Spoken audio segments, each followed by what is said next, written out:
Assalamualaikum warahmatullahi wabarakatuh. Yang terhormat Bapak Budia Ulami, STDI FDI, dan juga teman-teman saya yang berdiri di depan, ingin mempresentasikan Habib Thohir bin Muhammad bin Yahya.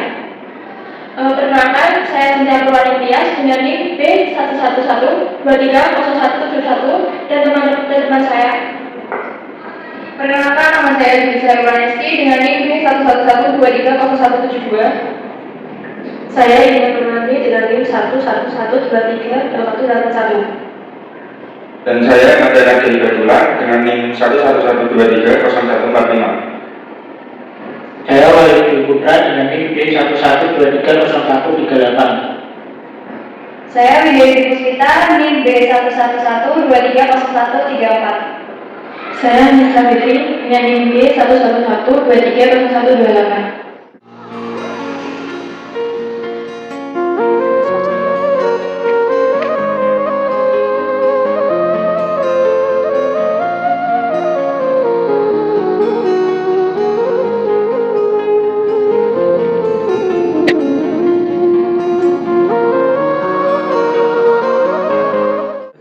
Belajar agama itu dari ayahandanya, terus ke India, ya Eropa itu semua sudah beliau kelilingi, termasuk waktu itu pernah tinggal di Pulau Penang, Malaysia. Sampai sekarang pun rumah beliau yang dulunya rumah, sekarang jadi kayak, ya karena masyarakat sekitar menghormati beliau, dijadikan kayak makom, artinya petilasan lah kayak orang Jawa, di Pulau Penang, Malaysia. Tentunya melalui jalur perdagangan, jadi jalur tekstil. Beliau ini saudagar kaya juga, waktu itu sudah memiliki 60 kapal dagang. Jadi beliau ini uang atau istilahnya yang beliau dapatkan dari ekonomi ini sebagai alat untuk dakwah, alat untuk perang kan waktu itu. Dakwahnya melalui juga, yang kedua beliau mendirikan padepokan yang sekarang makam beliau itu dulu padepokan, makanya namanya Depok kan. Oh, iya. Asal kata dari padepokan. Beliau melalui dakwah di situ, mengajar ilmu apapun di situ. Nah, sampai beliau wafat dimakamkan di Padepokan. Dan materi selanjutnya akan disampaikan oleh saya. Saya membacakan tata belakangnya. Kota Semarang tak hanya kaya dengan peninggalan sejarah, tapi juga kaya akan jejak para ulama dan wali. Di antara makam wali itu adalah Habib Thohir bin Muhammad bin Yahya, Depok Semarang. Konon beliau adalah kakak dari Rais Amir Darah alias Jamiyah Ahli Thariqah Al-Mutabarah Al-Nahdiyah atau Jannah Habib Lutfi bin Yahya Pekalongan.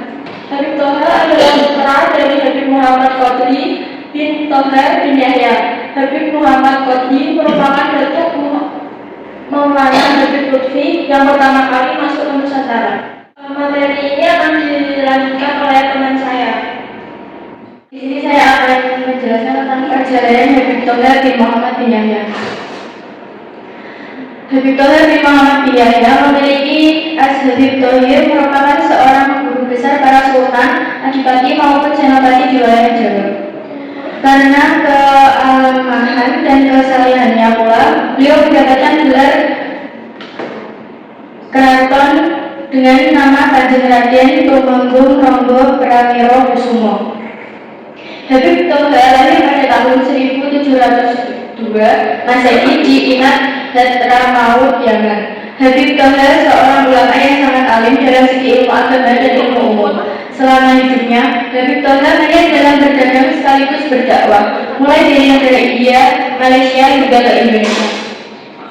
Beliau bersama ayahnya menetap di Semarang untuk berdagang sekaligus berdakwah menyebar ilmu agama Islam. Semasa hidupnya, Habib Thohir dikenal sebagai sosok yang dermawan, gemar berbagi kebaikan kepada siapapun, terutama orang-orang yang kurang mampu dan anak yatim piatu.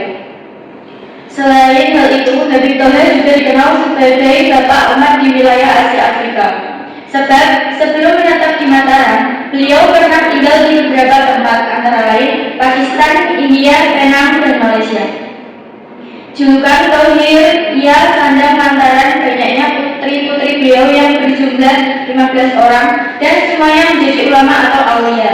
Di antara putranya adalah Habib Hasan bin Thohir Semarang yang berjuluk Singo Barong, Habib Hamid atau Pangeran Dinegoro, dan Habib Soleh atau Mbah Kramat Sedorua.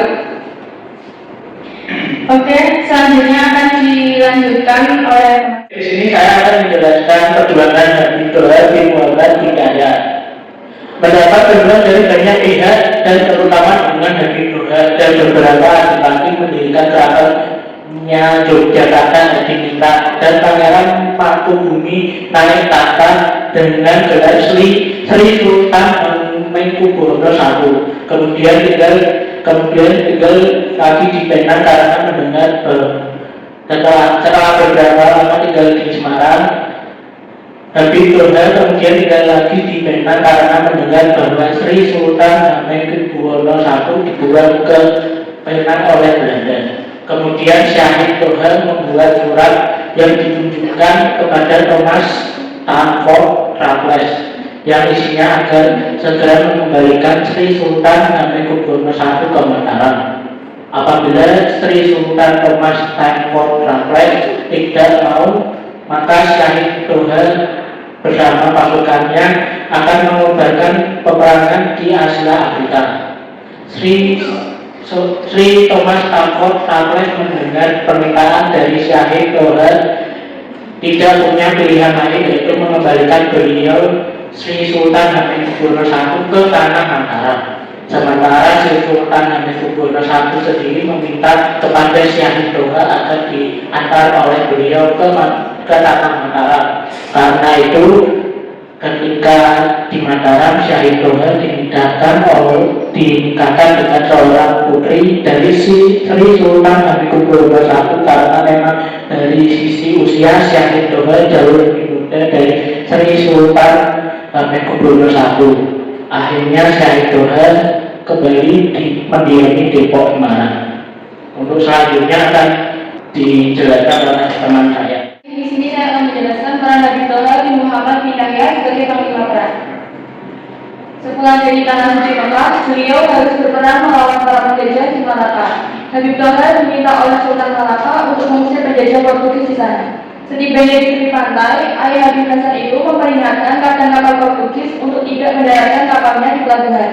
Tapi sang kapten mengabaikan dan tetap mendekati pelabuhan tersebut. Lalu untuk menghadapi kapal penjajah yang berbondong-bondong, Habib Thohir malah itu menunjukkan karapannya. Air laut yang semula tenang tiba-tiba berubah menjadi badai ombak setinggi kepala. Ombak besar itu menghantam kapal para penjajah hingga hancur berkeping-keping. Ajaibnya tak satu pun awak yang penumpang kapal tewas. Mereka hanya bisa dan terdapat di pinggir pantai. Setiap memimpin sebuah perang, beliau selalu menang. Selanjutnya akan dijelaskan oleh teman saya yang bernama. Oke, di sini saya akan menjelaskan penyebaran Islam Habib Thohir bin Muhammad bin Yahya. Beliau menyebar agama Islam dengan media yang banyak, salah satunya melalui jalur perdagangan di jalur tekstil. Beliau ini saudagar kaya juga. Waktu itu beliau juga memiliki 60 kapal dagang. Beliau ini tuan atau istilahnya yang beliau dapatkan dari ekonomi ini sebagai alat dakwah atau alat untuk perang waktu itu bergejolak. Bahwa keraton Jogja, terutama Raja Jogja pertama itu Pangeran Mangkubumi dikejar Belanda dan dibuang ke Pulau Menang. Kemudian beliaulah yang menyelamatkan salah satunya Raja Jogja untuk bisa kembali ke keraton.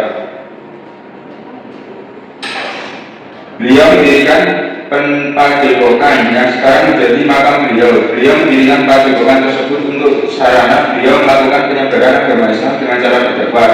Beliau mengajar ilmu apapun di padepokan tersebut sampai beliau wafat dan dimakamkan di padepokan tersebut juga.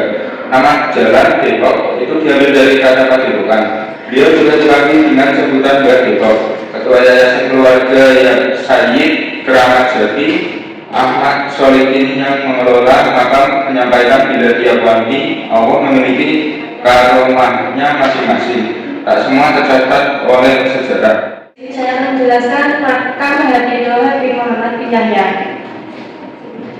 Makam Habib Thohir memiliki desain yang sangat indah dan didominasi oleh putih dan krem. Sebelum masuk ke area makam terdapat halaman lantai marmer dan di kanan kiri dihiasi dengan beberapa pohon kurma. Di samping area makam ada juga di sumur kecil yang mengairi lantai makam. Lalu masuk ke dalam ada makam yang dikelilingi besi berwarna putih, adara yang berisi buku tahlil dan Al-Quran, serta karpet lembut untuk alas berziarah dan datang berkunjung untuk mendoakan beliau. Ini beberapa dokumentasi foto saat kita mengunjungi makam Habib Toha bin Muhammad bin Yahya.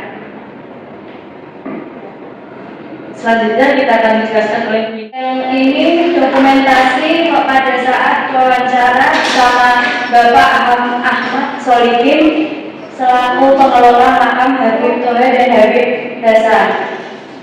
Selanjutnya ini link TikTok video waktu ziarah ke makam Habib Toha bin Muhammad bin Yahya.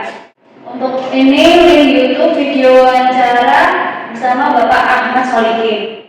Dari penjelasan teman-teman saya dapat disimpulkan bahwa perjalanan Habib Toha bin Muhammad bin Yahya dengan menjadi guru besar yang berasal dari Yaman yang menyebarkan ilmu agama serta ilmu umum, serta gemar berdakwah dan berdagang di berbagai negara seperti India, Malaysia, dan Indonesia. Beliau merupakan orang yang berdermawan dan senang membantu khususnya untuk orang-orang yang kurang mampu dan juga yatim piatu. Beliau juga membantu Pangeran Mangkubumi untuk mendirikan Keraton Ngayogyakarta Hadiningrat. Beliau juga mendirikan padepokan untuk berdakwah dan sebagai tempat mengajarkan ilmu agama dan ilmu umum. Nama Jalan Depok diambil dari padepokan. Habib Toha bin Muhammad bin Yahya wafat di padepokan tersebut dan dimakamkan di situ juga. Tempatnya di Jalan Depok, Kecamatan Semarang Tengah, Kota Semarang. Sekian presentasi dari kelompok kami. Apabila ada kesalahan mohon dimaafkan. Wassalamualaikum warahmatullahi wabarakatuh.